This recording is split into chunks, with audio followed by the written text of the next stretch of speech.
सीटों के अंदर कांग्रेस के 200। साथियों, आज हम आए हैं नागपुर में, जहां पर आज बहुजन समाज पार्टी की ओर से कांशीराम साहब की जयंती मनाई जा रही है और बड़े पैमाने पर यहाँ पे लोग हैं, महिलाएं भी है और पुरुष वर्ग भी है और बहुत सारे मान्यवर यहाँ पर हमारे साथ उपस्थित है। बहुत सारे महामानव की तस्वीर लगाई गई है। तो आज कांशीराम साहब की जयंती के उपलक्ष्य में जो कार्यक्रम आयोजित किया है, उनसे जानते हैं कि वो किस विषय पर उनका आज कार्यक्रम था। सर, आपका परिचय दीजिए। मैं पृथ्वीराज शिंदे, बहुजन समाज पार्टी महाराष्ट्र का सचिव, विदर्भ इंचार्ज। उद्देश्य है कार्यक्रम देने का? बहुजन समाज पार्टी पूरे देश में महापुरुष की जयंती हो या पुण्यतिथि हो, उसको संकल्प दिन के उपलक्ष्य में मनाती है। और बहुजन समाज पार्टी ने कांशीराम साहब का 90वां जो जयंती दिन मनाया है। हम आने वाले चुनाव में फुले शाहू अम्बेडकर की विचारधारा से यहाँ पे बहुजन समाज पार्टी का हाथी चुनकर लाना चाहते हैं, ऐसे हमने संकल्प किया है। सर, अभी चुनाव माहौल बहुत गर्म है और हम अभी बहुत सारी जगह से आए, घूमते घूमते यहाँ पर भी आए हैं, तो बहुत चुनाव का माहौल गर्म है। तो आप इस चुनाव की प्रक्रिया के बारे में थोड़ी बात रखेंगे? चुनाव का माहौल गर्म है, ऐसा पूरा देश में वातावरण है, लेकिन यहाँ पे जो नोट वाले जो लोग ज्यादा है, लेकिन वोट वालों की संख्या ज्यादा है। बहुजन समाज पार्टी या कोई भी इलेक्शन, बाबा साहब ने भारत का जो संविधान लिखा है, वो वोटों के आधार पर इलेक्टेड होने का संविधान है। जिनको मत ज्यादा प्राप्त होगा वो चुनाव जीतेगा और बहुजन समाज के सबसे ज्यादा वोट होने की वजह से नोट वाले को हम हराएंगे और हम वोट वाले ज्यादा है, इसे निश्चित तौर पर हम बहुजन समाज पार्टी के हाथी को नागपुर से, रामटेक से, दोनों जगह से चुनकर लाएंगे। सर, हमारे साथ में और भी मान्यवर है। सर, आपका परिचय दीजिए। मैं एडवोकेट सुनील डोंगरे, प्रदेश महासचिव हूँ और विदर्भ जोन का इंचार्ज हूँ। सर, बहुजन मुक्ति पार्टी राजनीतिक पार्टी है और राजनीतिक माहौल बहुत गर्म है। अभी इंडिया गठबंधन बना है, तो उसमें बहुजन मुक्ति पार्टी की क्या भूमिका होगी? बहुजन समाज पार्टी, बहुजन समाज पार्टी इस देश की तीसरी सबसे बड़ी राष्ट्रीय पार्टी है और बहुजन समाज के जो आइडल्स हैं, बाबा साहब फुले, इनकी विचारधारा पर चलने वाली इस देश की सबसे बड़ी पार्टी है। हमारा ये मानना है कि बहुजनों का हित केवल बहुजन समाज पार्टी के अंदर ही सुरक्षित है और इसलिए परम आदरणीय बहन जी के आदेश के ऊपर मान्यवर कांशीराम साहब के इस जयंती के उपलक्ष्य में हम लोग एक संकल्प कर रहे हैं कि हम लोग ना इसके साथ ना उसके साथ, क्योंकि दोनों भी मनवादी लोग हैं और वो इस देश के अंदर 2 पार्टी सिस्टम लाना चाहते हैं। बहुजन समाज पार्टी जैसे बहुजनों की पार्टी को खत्म करना चाहते हैं। इसलिए हम लोगों ने ये सोचा है और बहन जी का ये आदेश है कि दिल्ली चाहेंगे, अपने पैरों के ऊपर जाएंगे, किसी के साथ कोई युति है ये नहीं होगा। हाँ सर, एक महत्वपूर्ण अभी सवाल है चुनाव के विषय में ही कि जो आज सत्ता में जो पार्टी है बीजेपी, वो कह रही है कि 400 के पार। इस पर आप क्या कहेंगे? मुझे एक बात समझ में नहीं आती कि इन लोगों को पहले ही कैसे मालूम हो जाता है कि हमें 400 के पार आएंगे। या तो ये बहुत ओवर कॉन्फिडेंट है या फिर उनके हाथ में ऐसा कोई अल्लाह दिन का चिराग लगा हुआ है कि जो ये सोच सके कि हम 400 के पार जा सकते हैं। वो इतनी सेटिंग करेंगे कि 400 के पार जाएंगे। और इस देश के अंदर आज जो माहौल चल रहा है, इवन संविधान के अंदर जो इन लोगों ने तब्दीलियां की हैं, पूरे देश के अंदर जहाँ जंतर मंतर के ऊपर आज आंदोलन चल रहा है कि भाई यहाँ इस देश में संविधान के हिसाब से ट्रांसपेरेंट और ये जो इलेक्शन हो रहा है वो सुरक्षित नहीं हो रहा है, ट्रांसपेरेंट नहीं हो रहा है, लोगों के वोटों को बेचा जा रहा है ईवीएम के माध्यम से। और यही कारण है कि आज ईवीएम का अल्लाह दिन का चिराग उनके पास में है। सर, आपको पूछना चाहूंगा, इसी विषय पर मेरा सवाल है कि Bahujan Samaj party EVM machine के बारे में क्या स्टैंड रखती है? बहुजन समाज पार्टी वो पार्टी है जिन्होंने सबसे पहले पार्लियामेंट के अंदर ये बात कही ईवीएम के खिलाफ। हमने एक बिल भी लाया, गैर सरकारी बिल, और हमारे दानिश अली जी थे जिन्होंने ये बिल लाया।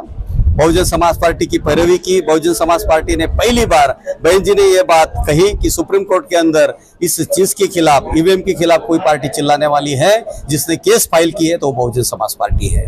और आज तो जो पहले ईवीएम के खिलाफ बातें कर रहे थे, जिन्होंने कहीं पहले 2009 में 2004 में जो इसके खिलाफ पार्लियामेंट के अंदर भी बात कही थी और बड़े पैमाने के ऊपर सुप्रीम कोर्ट पे ये बात रखी थी, वो आज इसके खिलाफ बात न करने की बात कर रहे हैं। जो बीजेपी के लोग हैं, चाहे लाल कृष्ण आडवाणी जी हो या और कोई हो, जिन्होंने ये केस डाली थी, आज वही उसके फेवर में आ गई। इससे ये लगता है कि कांग्रेस और बीजेपी दोनों आपस में मिलकर इस देश के अंदर तमाम बहुजन समाज के साथ धोखाधड़ी कर रहे हैं, उनके वोटों को लूटने की कोशिश हो रही है।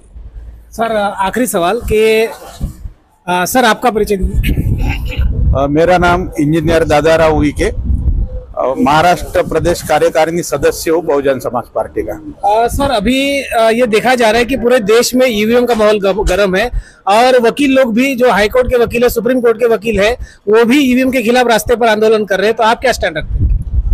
वो जो वकील लोग चाहते हैं, जो पूरे देश के लोग चाहते हैं कि अगर चुनाव जो संवैधानिक तरीके से होना चाहिए, तो वो तो ईवीएम के खिलाफ सब बोल रहे हैं, तो हमारा भी स्टैंड वही है। माननीय बहन जी ने भी पार्लियामेंट में ईवीएम का मुद्दा उठाया था, तो साहब ने बताया वो अशासकीय बिल भी हमने लाया था, तो ईवीएम के खिलाफ तो हम है। सर आखिरी में, आप एडवोकेट है, तो इस ईवीएम मशीन को हटाने के बारे में आप संवैधानिक तरीके से क्या बात रखेंगे? देखिए, मैं आपको एक बात बताना चाहता हूं कि इस देश में अंदर ईवीएम कब आया। 1984 में जब बहुजन समाज पार्टी की स्थापना माननीय कांशीराम साहब ने करी, उस समय की जो कांग्रेस गवर्नमेंट थी, उन्होंने ईवीएम को इंट्रोड्यूस करवाया। और ईवीएम का बिल जब आया तो कांग्रेस ने उस ईवीएम के बिल को पुटअप किया और बीजेपी के 2 जो मेंबर ऑफ पार्लियामेंट थे, वह अटल बिहारी वाजपेयी जी और अडवाणी जी, इन्होंने उसको सेकंड किया। इसका मतलब यह है कि इस देश के अंदर फ्री एंड फेयर इलेक्शन ना हो, बहुजनों के हाथ में इस देश की सत्ता ना आए, पार्लियामेंट के अंदर, पार्लियामेंट के कॉन्स्टिट्यूशन के हिसाब से इस देश का पार्लियामेंट और सारी मशीनरीज ना चले, ये तो मनुवादी लोग चाहते हैं, आज से नहीं पहले से चाहते हैं।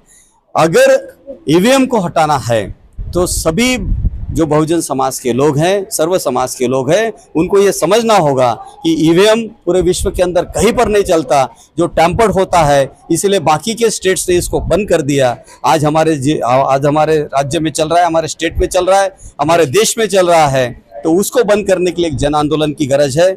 जन जन तक ये बात जानी चाहिए, लोगों ने ये सोचना चाहिए कि हम ईवीएम के माध्यम से कभी अपना वोट कास्ट ना करें। सर लास्ट सवाल, अभी लेटेस्ट मुद्दा है कि सीएए कानून लागू हुआ है, इसके बारे में क्या कहेंगे? सर बताइए, सरकार ने जो अभी सीएए कानून लाया है, उसके पीछे उनकी क्या मंशा है?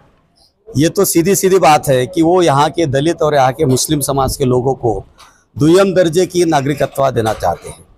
उनको लगता है कि यदि दलित और मुस्लिम इस देश के अंदर एक साथ आ जाए तो लगभग 40% वोट होता है, और यदि एक साथ आ गए आज नहीं तो कल, तो इस देश का तख्ता भी पलट सकता है। इसलिए चाहते हैं कि यहाँ पर इन दोनों तबकों को, पहले तो मुस्लिम के साथ और फिर दलित लोगों को, सीएए और एनआरसी के माध्यम से जो मुख्य धारा में है उनको हटा के सेकेंडरी सिटीजनशिप दी जाए, जिससे कि उनसे ये वोट का अधिकार भी छीना जाएगा, उनकी प्रॉपर्टी छीनी जाएगी, उनको यहाँ से दखलंदाजी बेदखल किया जाएगा। ये सारा काम यहाँ की जो गवर्नमेंट है वो बड़ी सोची समझी साजिश के तहत षड्यंत्र करके बहुजन समाज के खिलाफ कर रही है।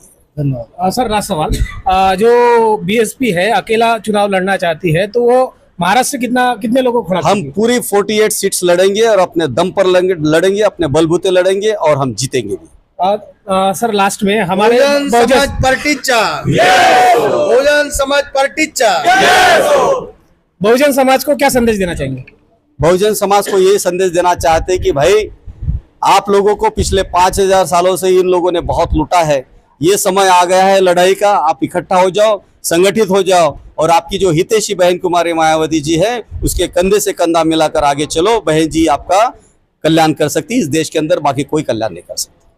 तो साथियों, ये थे हमारे मान्यवर कांशीराम साहब के जन्म जयंती के उपलक्ष्य पर एकत्रित आए थे, और उनका ध्येय है कि शासन करती जमात बने और बीजेपी को परास्त किया जाए, यही उनका मेन उद्देश्य लग रहा है। मैं सनी, कैमरामैन राकेश के साथ, नागपुर।